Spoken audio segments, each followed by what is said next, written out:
Iongoze huku katika mambo yote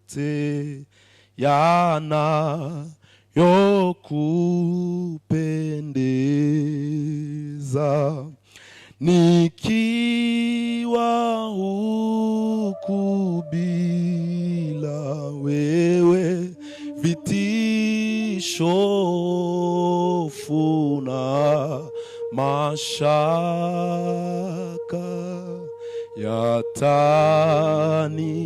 yatanitia tetemeko mupakako,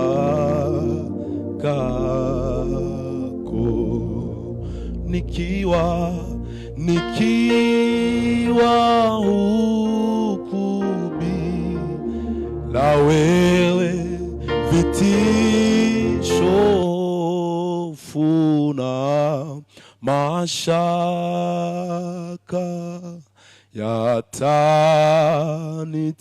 yatanitia tetemeko mupakakufa. Ni heri siku zote kumtegemea Yesu na kuenenda sawa katika nyayo zake, kwa kuwa yeye ni mchunga anayeniongoza vema, nipate kuingia katika raha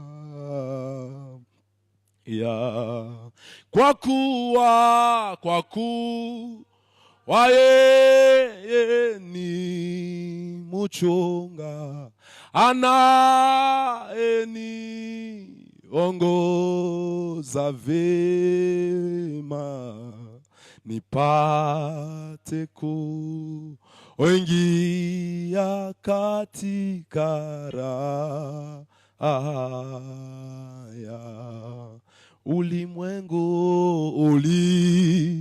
ulimwenguni humu matatana kuchoka,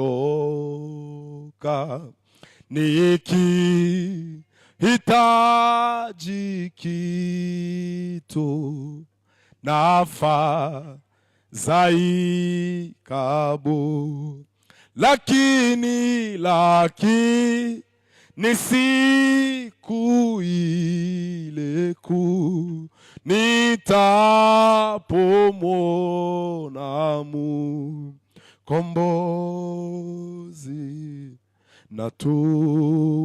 natumaini sitakosa zawabu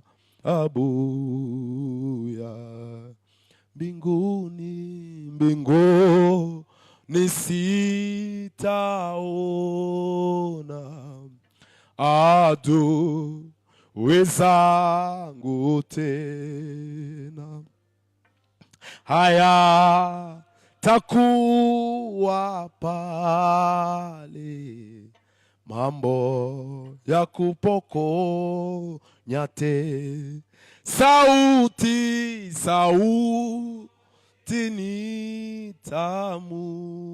nitamutolea, kusema Mungu haleluya,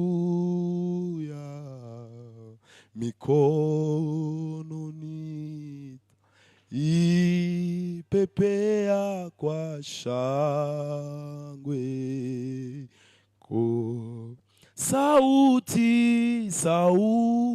sauti nitamutolea, kusema Mungu haleluya,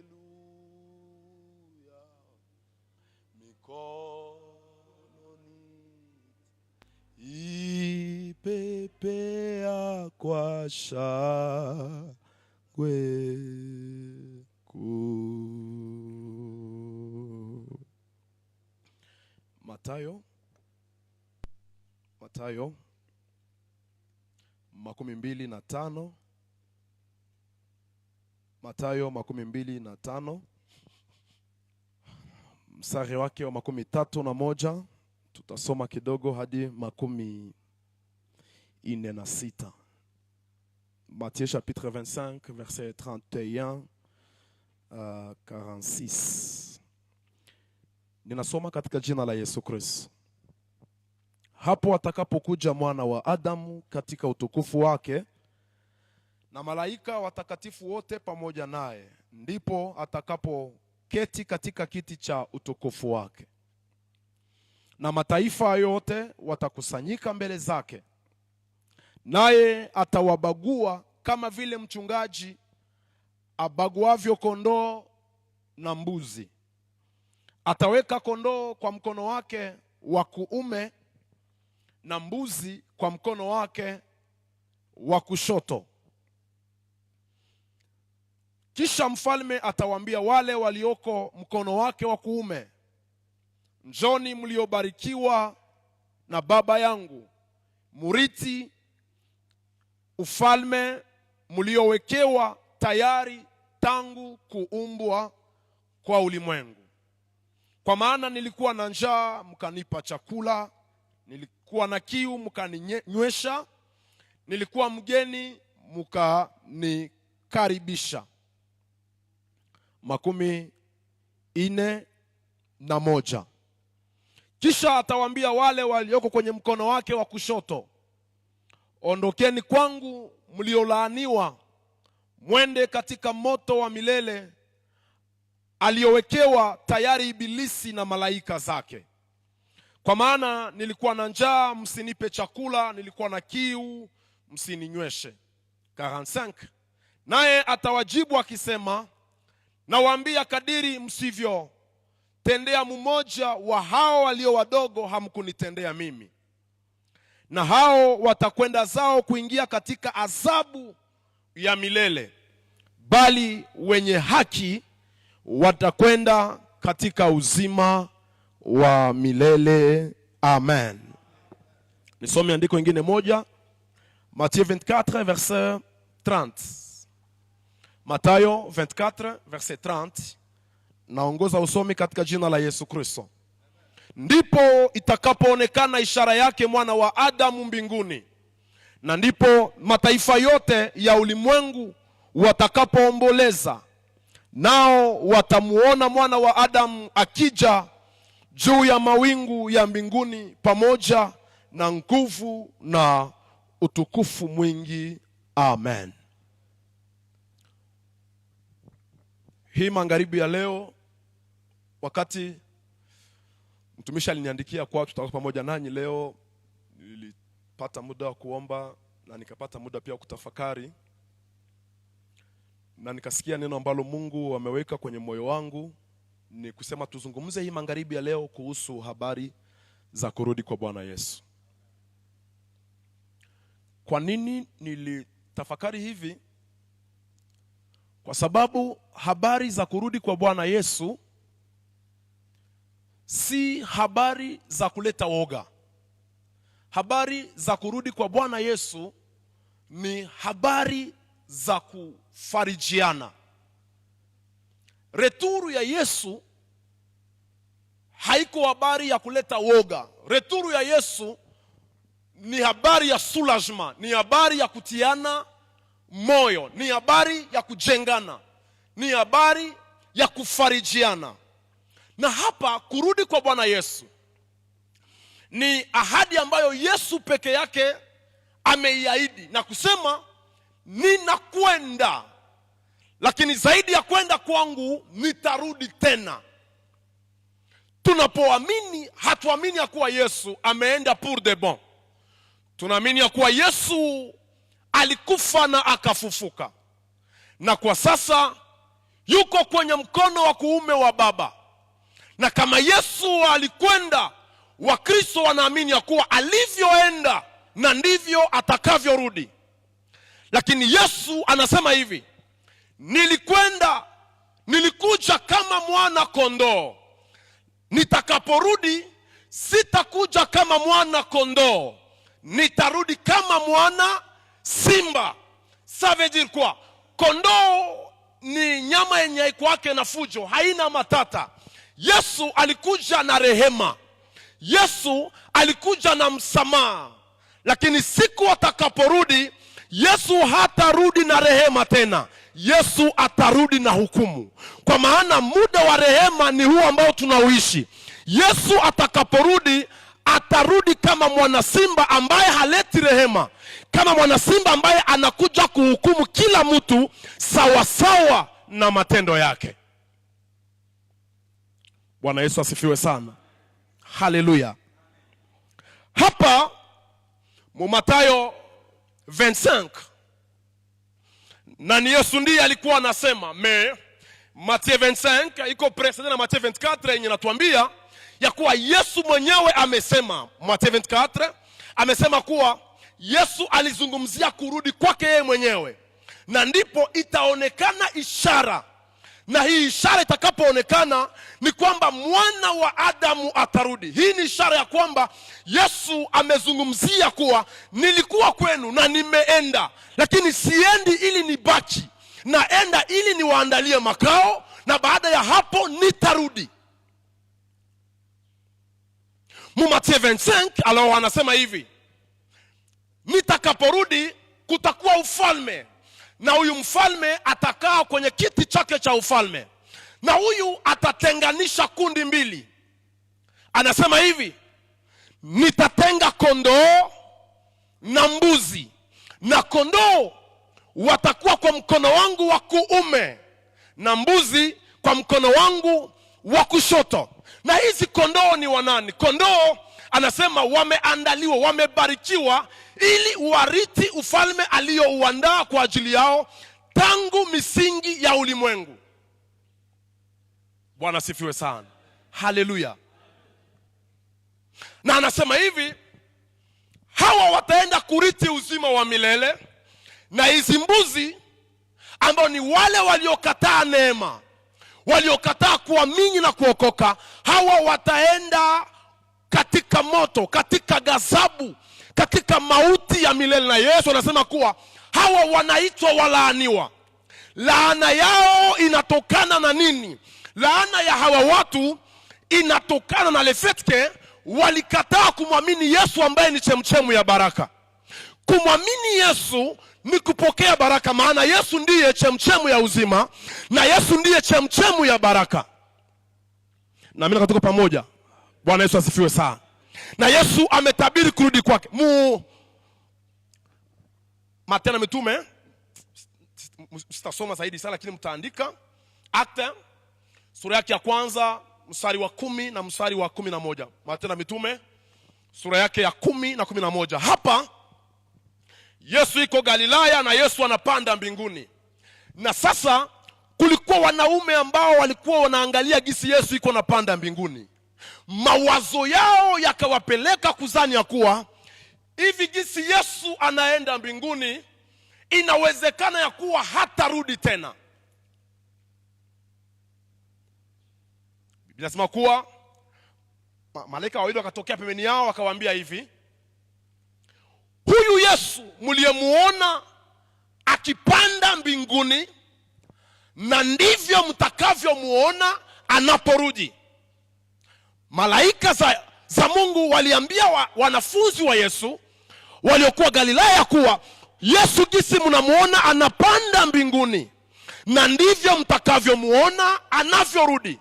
Maana yake habari za kurudi kwa Yesu haiko habari za kudiskite, ziko tres sincere na ziko real. Yesu alienda na Yesu atarudi, lakini atarudi na mission special. Na hii mission special ni kuwachukua wale waliomwamini. Yesu alikuja mara ya kwanza na mission ya kuokoa mwanadamu.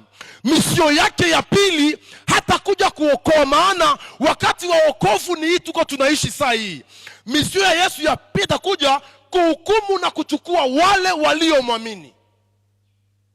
Waliomwamini ni wanani? Ni wale ambao Ufunuo unasema kuwa walikubali kuyafua mavazi yao katika damu ya mwana kondoo wa Mungu. Bwana Yesu asifiwe sana.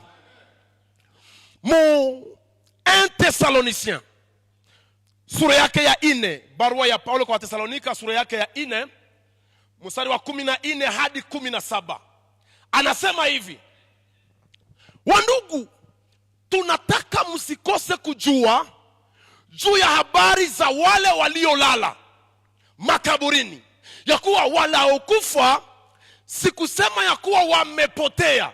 Tunaamini ya kuwa kifo kiko, lakini wale waliolala tunataka msikose jua kwa habari zao, ili mnapohuzunika msikuwe sawa watu ambao hawana matumaini, lakini muamini ya kuwa huyu anayekufa atafufuka, na sisi tulio hai tutabadilishwa, na muende mufarijiane.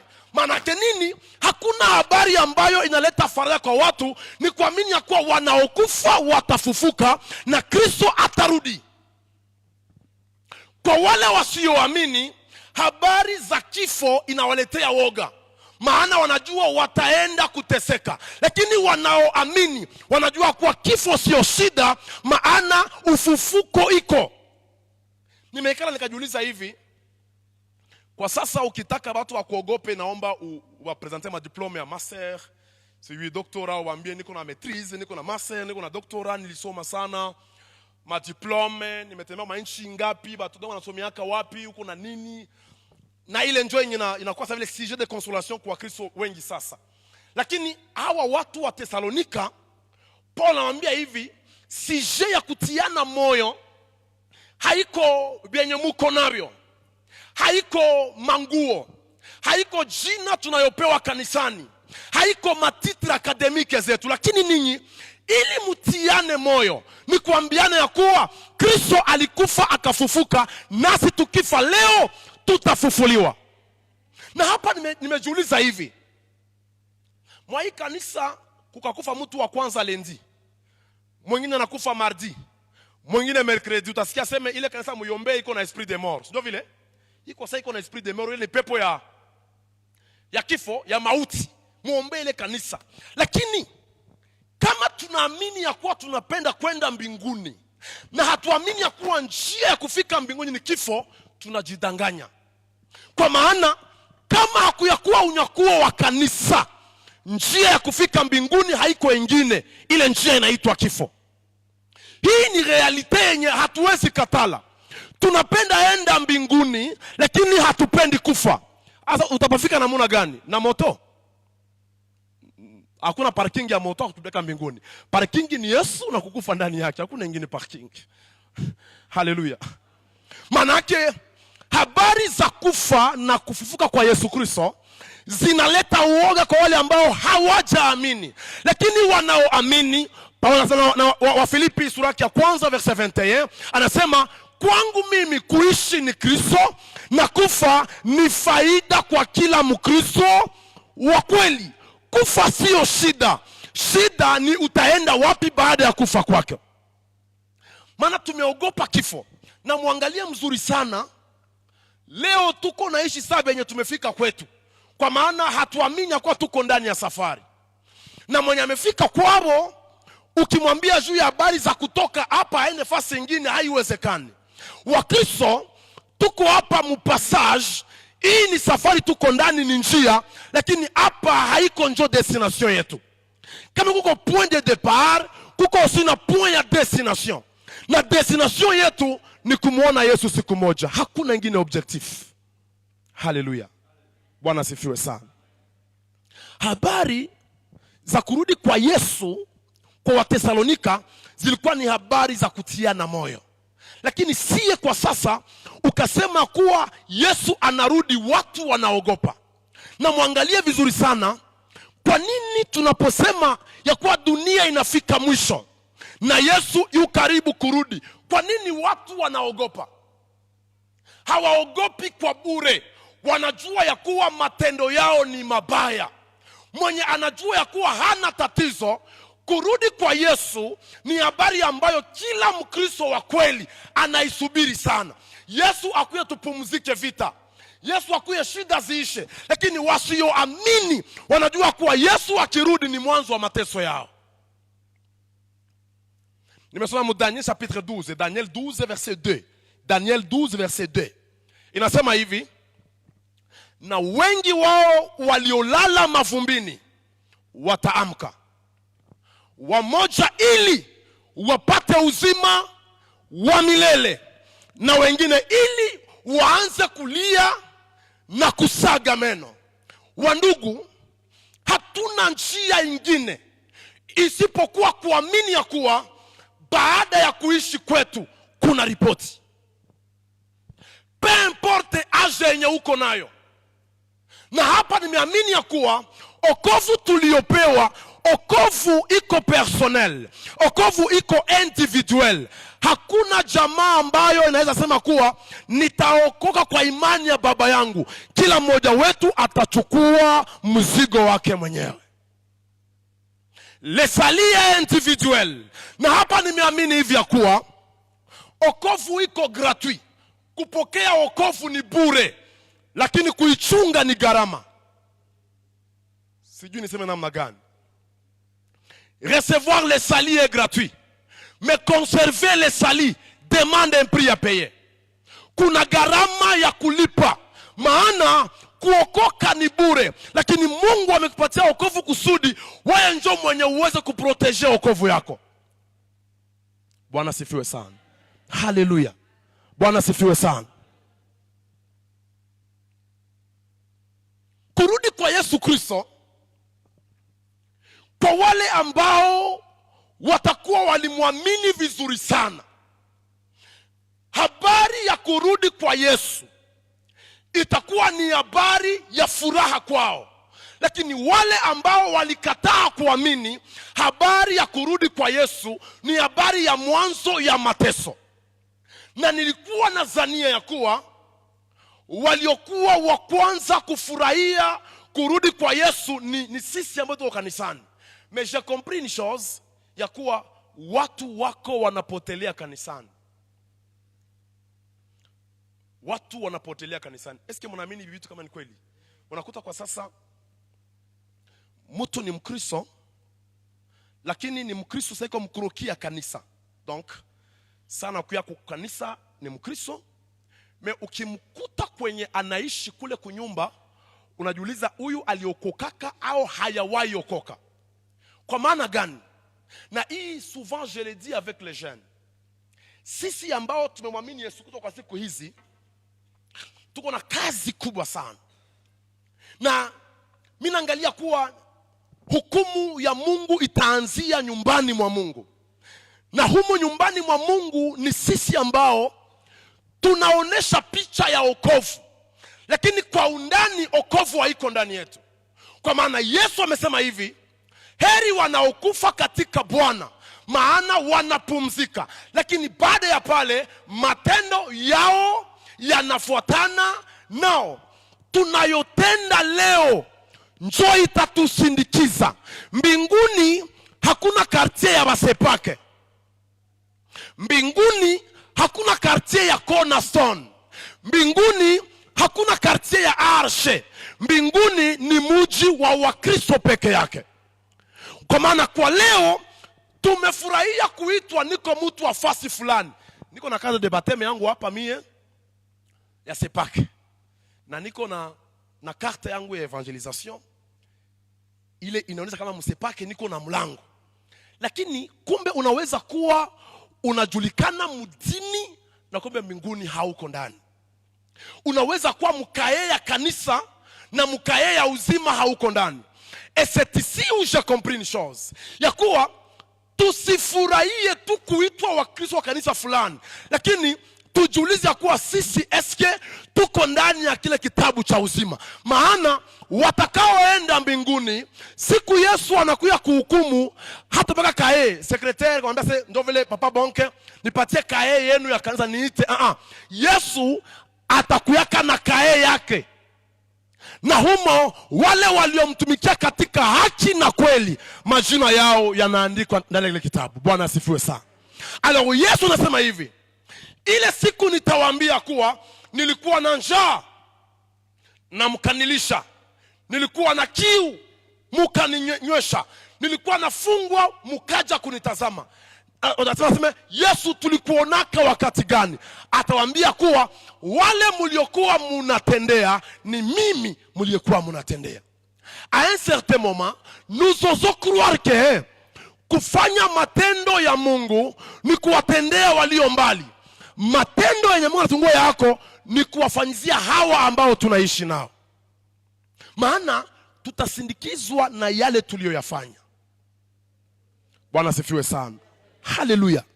Na hapa nimejiuliza hivi, Yesu atakuja namna gani? Mu kitabu cha Wathesalonika wa kwanza, samahani tunataka kumaliza, sura yake ya 5 ule mstari wa kwanza. Barua ya Paulo kwa Wathesalonika ya kwanza, sura yake ya 5 mstari wa kwanza hadi mstari wa 6. Nasoma haraka tusikie usomi. Lakini ndugu, kwa habari ya nyakati na majira hamuna haja niwaandikie, maana ninyi wenyewe mnajua ya kuwa siku ya Bwana yaja kama vile mwizi ajavyo usiku. Wakati wasemapo kuna amani na salama, ndipo uharibifu uwajiapo kwa ghafla, kama vile utungu umjiavyo mwenye mimba, wala hakika hawataokolewa. Bali ndugu, hamumo gizani hata siku ile iwapate kama vile mwizi. Kwa kuwa ninyi nyote mmekuwa wana wa nuru na wana wa mchana, sisi si wa usiku wala wa giza. Basi tusilale usingizi kama wengine, bali tukeshe na kuwa na kiasi. Kwa maana wanaolala usingizi wanalala usiku, na wale wanaolewa wanalewa usiku. Amen. Yesu atakuja kama mwizi. Na hapa nimetafakari nikaangalia, kurudi kwa Yesu hakutakuwaka communique kwa reseaux sociaux. Yesu atakaporudi hakutakuwa habari kwa radio. Ujio wa Yesu itakuja kama vile surprise. Et la Bible dit, wakati watu watasema tuna amani, tuna salama, hapo ndipo Yesu atawatokea. Na atakapokuja, atakuja kama vile mwizi. Na hapa sasa hatutangoya tujiandae kesho, maana hatujui kama Yesu atarudi wakati gani. Mwizi hawezi kuambia atakuja siku gani. Anakuja wakati ambao wewe hauwazie. Na Yesu atakaporudi, atarudi kama vile mwizi. Na kurudi kwa Yesu Kristo si habari za kuleta woga. Habari za kurudi kwa Yesu Kristo ni habari za faraja ndani ya mioyo yetu. Bwana asifiwe sana. Na ni wanani ambao watamlaki? Hapa kuna ufufuko, lakini apres ufufuko wamoja wataamka ili wapate uzima wa milele, na wengine ili wapate aibu na kusaga meno. Ni jambo la ole kuangalia tuko ndani ya kanisa na kila mara tunahubiriwa ya kuwa Yesu anarudi, Yesu anarudi, lakini watu hawataki kumpokea Yesu vizuri. Je disais ceci, Ukristo wetu ni Ukristo ambao sherti isijulikane tu na wale ambao wanatujua. Ukristo haina jour férié. Kama uko Mkristo, hakikisha ya kuwa umeokoka kabisa. Kama uko kumasomo, ijulikane ya kuwa uko Mkristo. Kama uko msoko, benye unaishi nabo wajue ya kuwa kweli kweli wewe uko Mkristo. Maana Yesu atarudi na watu wako ndani ya shughuli zao. Yesu atarudi na hatutajua atakuja wakati gani. Lakini kurudi kwa Yesu Kristo, hii magharibi ya leo, amini ya kuwa Yesu anarudi. Na kama Yesu angerudi saa hii, je, wewe uko tayari kumlaki mawinguni? Yesu angerudi saa hii, je, uko tayari kumlaki kabisa? Kwa maana kila mmoja wetu anajua ambacho zinamwambia, na kila moyo hapa ina siri, na hizi siri kuna mtu asiyezijua, lakini hakuna siri mbele za Mungu. Itakuwa haya, nimalizie hapa. Ile siku ya parapanda kutakuwa mambo ambayo yatawashangaza watu. Namna gani? Ni kufika mbinguni, unatafuta wenye ulikuwa na wazia kama wataendaka kule, unabakosa. Ile ni ya kwanza. Kuna watu ambao kwa maana tumewaona kanisani wanaimba, wanahubiri, unajua tukakuwa na karama yenye haina wokovu, ni sawa vile bunduki yenye haina masasi. Inaweza ogopesha adui, lakini ndani hamuna kitu. Esetisiu tuko naogopesha watu juu ya kuhubiri sana na kuimba sana na kuomba sana. Mais de toutes les façons, haiko kuhubiri sana njo njia ya kwenda mbinguni. Le chemin qui mène au ciel ne s'appelle pas la prédication. Le chemin qui mène au ciel, ça s'appelle Jésus-Christ lui-même. Il est le chemin, la vie et la vérité. Bwana sifiwe sana. Et alors, ile siku itakuwa mshangao kutafutia mbinguni watu wenye huku kudunia ulikuwa najua kwa fulani na fulani na fulani. Yesu akakuya sai, aba watu haba inawezekana ni wa kwanza kumlaki. Maybe itashangaza kuona unafika kule unawatafuta fasi yote unabakosa. Ile ni mshangao ya kwanza. Mshangao ya pili ni kufika mbinguni unakuta wenye ulikuwa na wazia hawataendaka bako mkifua cha Abrahamu. Kuna watu ambao tunawahukumu kwa sababu ya kuangalia kwa nje, na sie wa Kristo zaidi sana. Ukishakuwa Mkristo umejua kuomba, kufunga, tunakuwa na tendance ya kuwazia kwa mbingu ni yetu si peke. No. Na hii kuhukumu watu kwa sababu ya maisha yao ya dhambi.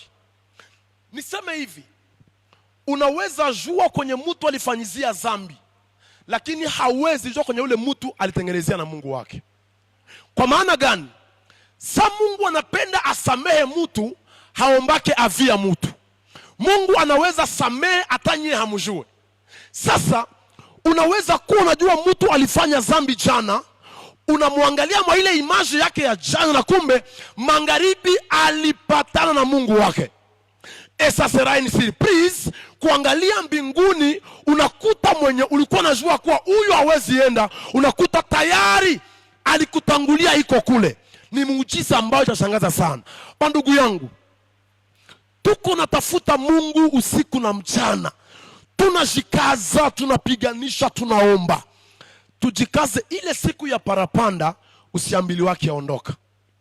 Kwa maana hii neno mu Biblia inasema si kila anitaye Bwana Bwana atakaya ingia katika uzima ama katika ufalme wa milele, ila wale wayatendayo matendo ya Baba yangu aliye wapi? Aliye mbinguni. Aseme ile siku wakaniambia, tulitabiri, tulihubiri, tuliimba kwa jina lako, na atawaambia ondokeni, maana mimi siwajui. Hii neno haitasemewaka muduser. Hii neno itasemewaka na hasira kali. Na leo neema iko, watu wanaizarau. Et je souligne ceci.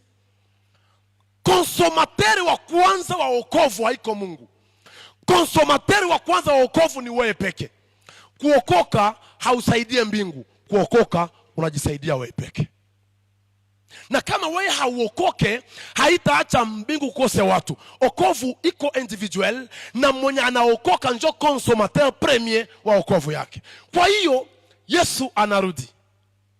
Na kama Yesu anarudi, inabidi tuwe macho, tujiandae.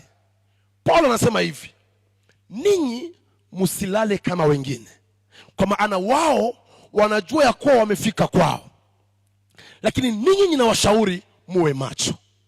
Kwa nini? Kwa sababu hamjui siku atakaporudi. Bandugu, Yesu anaweza kuja lundi au mardi au samedi au même dimanche. Anaweza kuja mchana comme il peut venir la nuit. Lakini cha muhimu, Yesu angerudi akute uko tayari. Kwa maana hatachukua watu wote, atachukua wale waliokubali kutembea naye. Kurudi kwa Yesu tuitamani sana.